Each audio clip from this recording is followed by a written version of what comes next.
Hello students, welcome back over here, and in today's video we are going to see about phases of cell cycle. मेरे last video के अंदर हमने discuss किया था cell cycle cell division का introduction, और अभी आज के वीडियो में हम देखने वाले हैं सेल साइकिल के अलग अलग फेजेस. ओके, तो सेल साइकिल जो है पहले तो उसका रेगुलेशन कैसे होता है. मैंने लास्ट क्लास में आपको बताया था सेल साइकिल के बारे में. अभी हम देखेंगे कि सेल साइकिल रेगुलेट कैसे होती है, मतलब काम कैसे करती है. तो बहुत सारे अलग अलग ग्रुप ऑफ प्रोटीन्स होते हैं जो सेल साइकिल को रेगुलेट करते हैं. ठीक है, अब ये जो प्रोटीन्स है इनको हम क्या बोलते हैं, साइक्लिन. क्या है, एक प्रोटीन है साइक्लिन और एक प्रोटीन है CDK. क्या है, एक प्रोटीन साइक्लिन है, एक प्रोटीन है CDK. ठीक है, अब इनके बारे में स्टडी किसने की थी, तो टी हंट एंड हार्टवेल ने इन दोनों प्रोटीन्स के बारे में स्टडी की थी. ठीक है, कॉमनली एक यूकैरियोटिक सेल जो है, जैसे मान लीजिए ह्यूमन सेल है, तो मैंने आपको पिछली वीडियो में ये बताया था कि अप्रॉक्सीमेटली हर 24 आवर्स में वो सेल डिवाइड करेगा. ठीक है, ईस्ट का जैसे सेल है तो वो 90 मिनट्स के अंदर ही डबल हो जाता है, 90 मिनट्स के अंदर ही अपने आप को रेप्लिकेट कर लेता है. ठीक है, तो जो सेल साइकिल का टाइम है ये वेरी करता है from organism to organism, from person to person, ये वेरी करता है सेल साइकिल का टाइप. ठीक है, हर एक ऑर्गेनिज्म के अंदर अपना सेल साइकिल, हर एक स्पीशीज़ के अंदर सेल साइकिल अपने अपने अलग अलग तरीके से होगा. ठीक है, अब सेल साइकिल के अंदर दो मेन इम्पॉर्टेंट स्टेज है, इंटरफेज और डिवीजन फेज. क्या है सेल साइकिल के अंदर, दो इम्पॉर्टेंट फेजेस है, इंटरफेज और डिवीजन फेज. डिवीजन फेज या तो हम उसे बोल सकते हैं एम फेज. ठीक है, यहाँ पे एम फेज बोला, माइटोसिस फेज. ठीक है, इंटरफेज हमने लास्ट क्लास में डिस्कस कर लिया था. ओके, इंटरफेस के बारे में मैंने आपको बताया था थोड़ा बहुत. आज हम इसी इंटरफेस को डिटेल में डिस्कस करेंगे. ठीक है, अब interface is the phase between two division cycle. अब इसको मैं आपको अच्छे से समझाती हूँ. जैसे कि ये सेल है, ये डिवाइड किया, अब ये जो नए सेल बने ये किस में चले जाएंगे, इंटरफेज में चले जाएंगे. अब ये सेल्स इंटरफेज में एकदम बड़े हो जाएंगे, जैसे ये वाला सेल बड़ा हो गया और ये फिर डिवाइड करेगा. फिर से जो नए सेल्स आए वो किस में चले जाएंगे, इंटरफेज में चले जाएंगे. तो ये एक डिवीज़न और ये दूसरे डिवीज़न के बीच वाला जो फेज़ है ये है हमारा इंटरफेज. ठीक है, इसीलिए हमने सेल साइकिल को दो पार्ट में डिवाइड किया है, इंटरफेज और डिवीज़न फेज़. ठीक है, तो दो डिवीज़न फेज़ के बीच में इंटरफेज होता है. एकदम सिंपली आपको बताऊं तो इंटरफेज क्या है कि आपका सेल जैसे ही डिवाइड करता है, जो नया सेल बना वो नया सेल चला जाता है इंटरफेस के अंदर. ठीक है, अब इंटरफेस के अंदर होता क्या है, तो इंटरफेस के अंदर सेल ग्रो करता है अपनी साइज़ में, अपने आप को तैयार करता है नेक्स्ट डिवीज़न के लिए. क्या करता है, सेल ग्रो करता है, अपने आप को तैयार करता है नेक्स्ट डिवीज़न के लिए. सबसे ज़्यादा एक्टिव फेज़ होता है इंटरफेस, क्योंकि मैक्सिमम सेल का ग्रोथ होगा इंटरफेस में. सेल पूरा अपने आप को प्रिपेयर कर लेगा इंटरफेस के अंदर कि उसे ग्रो करना है, डिवाइड करना है, प्रोटीन्स बनाने हैं, उसे कुछ पर्टिकुलर स्पिंडल फाइबर्स है, DNA डुप्लीकेशन, सारा काम होता है इंटरफेस के अंदर. ठीक है, अब इंटरफेस 95% से भी ज़्यादा आपका सेल इंटरफेस में रहता है. मतलब आप समझो कि सिर्फ जैसे 24 आवर्स की साइकिल है तो उसमें से 5% टाइम लगता है सिर्फ सेल को डिवाइड होने में, बाकी का 95% सेल किस में रहता है, इंटरफेस में. क्योंकि इंटरफेस के अंदर क्या हो रहा है, इंटरफेस के अंदर सेल की साइज़ बढ़ रही है, सेल का ग्रोथ हो रहा है और DNA वगैरह रेप्लिकेशन हो रहा है. ठीक है, तो बहुत सारे मेटाबॉलिक चेंजेस होते हैं इंटरफेस के अंदर. अब ये जो चेंजेस हो रहे हैं ये माइक्रोस्कोप के अंदर विजिबल नहीं है. इसीलिए पहले साइंटिस्ट ने जब इसको पढ़ा था तो उन्होंने इंटरफेस को नाम दिया था रेस्टिंग फेस.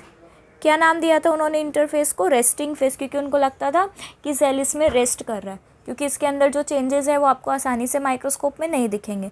फिर बाद में ये देखा गया कि सेल तो सबसे ज़्यादा एक्टिव है इंटरफेज़ में, तो उसको मोस्ट एक्टिव फेज़ बोला गया। अब ये चीज़ बच्चा आपको बहुत अच्छे से याद रखनी, MCQ में पूछा जाता है कि कौन से फेज़ को इंटरफेज़ बोलते हैं, किसको रेस्टिंग फेज़ बोलते हैं, क्यों रेस्टिंग फेज़ उसको बोलते हैं, कौन सा सबसे एक्टिव फेज़ है। तो 3-4 क्वेश्चन तो ये मैंने आपको बता दिए जो इसमें से बन सकते हैं। ठीक है, अब इंटरफेज़ को हम लोग क्लासीफाई करेंगे 3 फेजेस के अंदर, G1, S और G2। हम क्या करेंगे, इंटरफेस को क्लासीफाई करेंगे 3 फेजेस के अंदर, G1 phase, S phase and G2 phase. ठीक है, अब साइंटिस्ट का नाम क्या है, हॉवर्ड एंड पेल्क। ये दोनों साइंटिस्ट ने क्लासीफाई किया था इंटरफेस को। पहला फेज़ है G1 फेज़, आप इसे गैप फेज़ 1 बोल सकते हो, या आप इसे प्री DNA सिंथेसिस फेज़ बोल सकते हो। क्या बोल सकते हो, गैप फेज़ 1 और pre DNA synthesis phase. Pre DNA synthesis phase यानी इस फेज़ के अंदर DNA का सिंथेसिस नहीं होने वाला है।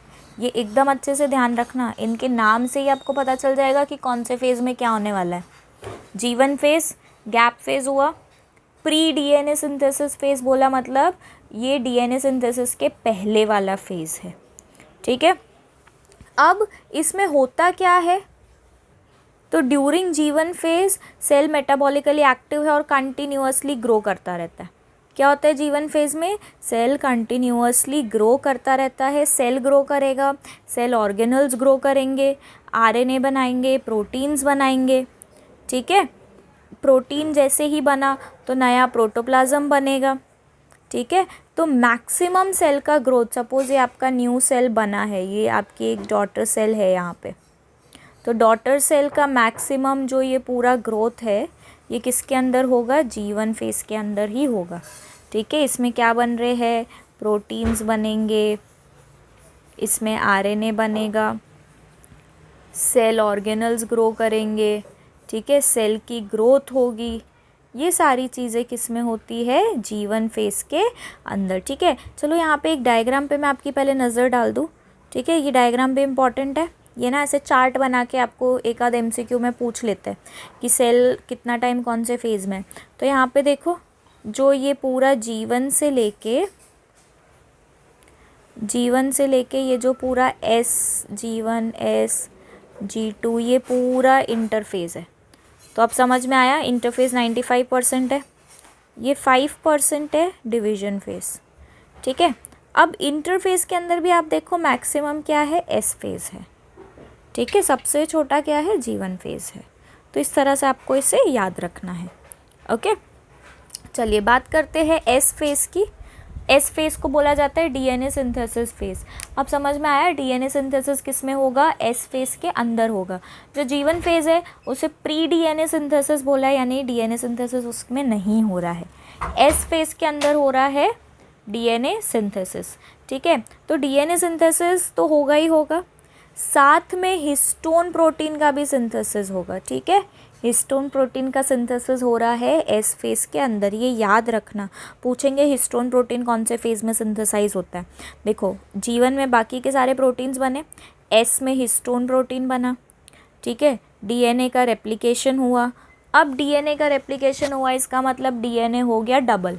अगर आपके सेल में 2C अमाउंट में DNA था तो सिंथेसिस फेज़ के बाद आपका DNA कितना हो जाएगा सेल में, 4C।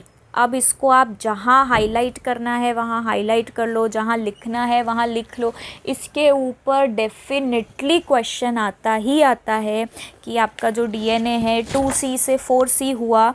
ठीक है, कौन से फेज़ में हुआ, या कैसे आता है पता है, एक क्वेश्चन आता है कि एक पर्सन है जिसका सेल है उसमें सपोज़ 46 नंबर ऑफ़ क्रोमोसोम्स है। ठीक है, तो बोलेंगे S फेज़ के बाद उसमें कितने क्रोमोसोम होंगे।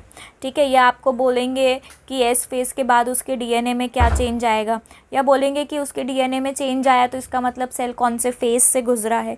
तो बहुत हज़ारों क्वेश्चन इस पर ट्विस्ट कर सकते हैं। सिर्फ आपको ये सिंपल कॉन्सेप्ट याद रखना है कि S phase synthesis phase, DNA synthesis, histone protein बनेगा, DNA डुप्लीकेट हो जाएगा और सीधा डबल हो जाएगा, 2C से कितना हो जाएगा, 4C। अब ये अगेन ट्विस्ट है यहाँ पे डीएनए डबल हुआ है, क्रोमोसोम का नंबर चेंज नहीं हुआ है। मैंने आपको बताया ना, आपको पूछेंगे क्रोमोसोम नंबर को क्या हुआ, तो यहाँ पे क्या हुआ है, आपका डीएनए 2C से 4C बन गया, बट आपका जो क्रोमोसोम नंबर है, chromosome number is constant. Chromosome number के अंदर कोई चेंज नहीं आया है, ठीक है।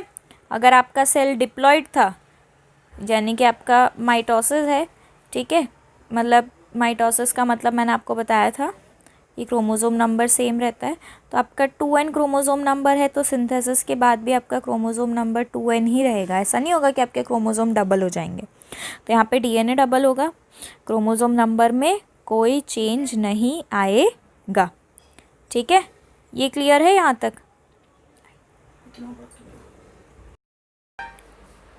So in animal cell, during S phase, what happens?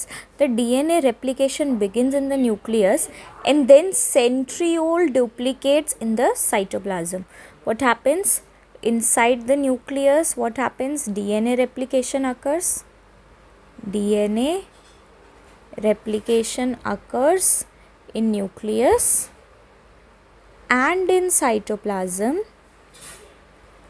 occurs duplication of centriole. Okay, so now let us see what happens in G2 phase. G2 phase is also known as gap phase 2, okay, or you can call it post DNA synthesis phase, that is after DNA.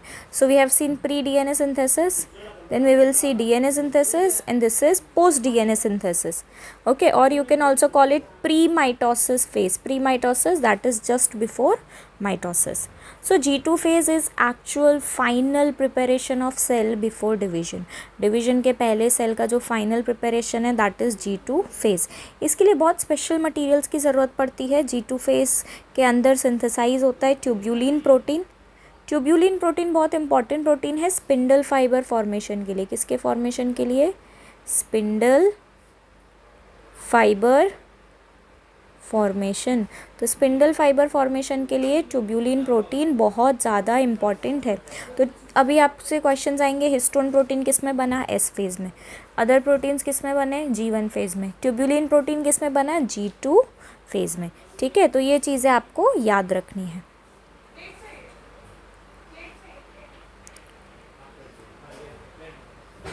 Now see this figure. ये just हमने थोड़ा बहुत एक brief introduction है about how division phase is going to occur. तो ये देखो, ये आपका सेल है, ठीक है। सेल के अंदर साइटोप्लाज्म है। साइटोप्लाज्म के अंदर क्या होता है? साइटोप्लाज्म के अंदर सेंट्रियोल डुप्लीकेट होते हैं, ठीक है, और न्यूक्लियस के अंदर डीएनए डुप्लीकेट होता है, ठीक है। तो इसको हम स्टेप वाइज देखते हैं। Again this picture will start, ठीक है। ये पूरा डिवीजन दिखाया है कि 4 बन गए। देखो, ये सेंट्रियोल डुप्लीकेट हुए, यहाँ पे न्यूक्लियस डुप्लीकेट होगा, ये सब डिज़ोल्व हो जाएगा। ये सारा हम देखेंगे फेजेस में। माइटोसिस के अलग अलग फेजेस होते हैं, उसके अंदर हम लोग ये सारी चीज़ देखेंगे, okay. So now there is a phase which is known as G0 phase. क्या नाम है यहाँ पे? G0 फेज़, ठीक है। तो कुछ सेल्स एडल्ट एनिमल्स के अंदर क्या होता है कि सेल डिवीजन एग्जिबिट नहीं करते, मतलब वो लोग सेल डिवीजन नहीं करते, जैसे कि हार्ट सेल। बहुत सारे सेल्स हैं जो कभी कभी ओकेशनली डिवाइड करते, जब उनको रिप्लेसमेंट की ज़रूरत है, जब उनको डिवाइड होने की ज़रूरत है, या वो इंजरी से डैमेज हो गए हैं, तभी वो सेल्स डिवाइड करते हैं। तो ऐसे सेल्स क्या करते हैं कि G1 फेज़ में आते हैं, ठीक है। जैसे ही नया सेल बना वो तुरंत G1 में जाएगा, पूरा ग्रो हो जाएगा, सेल ऑर्गेनल्स उसमें ग्रो हो जाएंगे, ठीक है। उसके बाद वो G2 में नहीं जाता, वो इनएक्टिव हो जाता है, जिसे हम क्विसेंट स्टेज या G0 स्टेज बोलते हैं। क्या हो जाता है? वो सेल इनएक्टिव हो जाता है। वो मेटाबॉलिकली एक्टिव है, अपनी सारी जो परफॉर्मेंस है वो सब दिखाएगा, बट वो डिवाइड नहीं करेगा, ठीक है। क्या होगा? वो डिवाइड नहीं करेगा। जैसे हार्ट सेल डिवाइड नहीं करते, ऐसे बहुत सारे सेल्स हैं जो बहुत ओकेशनली डिवाइड करते हैं। तो ये सेल्स कौन से फेज़ में होते हैं? G0 फेज़ में। ठीक है, तो ये हमने इंटरफेज देख लिया। उसके बाद आएगा डिवीजन फेज़, एम फेज़ या माइटोसिस फेज़। ठीक है, 24 घंटे की सेल साइकिल है, उसका सिर्फ 5% होता है ये फेज़। ठीक है, ये बहुत ही ड्रामेटिक पीरियड है सेल का, क्योंकि इस वक्त मैक्सिमम सेल के अंदर चेंजेस होंगे। ठीक है, माइटोसिस को भी हमने 4 स्टेजेस में डिवाइड किया है, प्रोफेज, मेटाफेज, एनाफेज, टेलोफेज। ठीक है, इसके बारे में मैं आपसे डिस्कस करूँगी in next class. Till then have a good day. Radhe Radhe, thank you.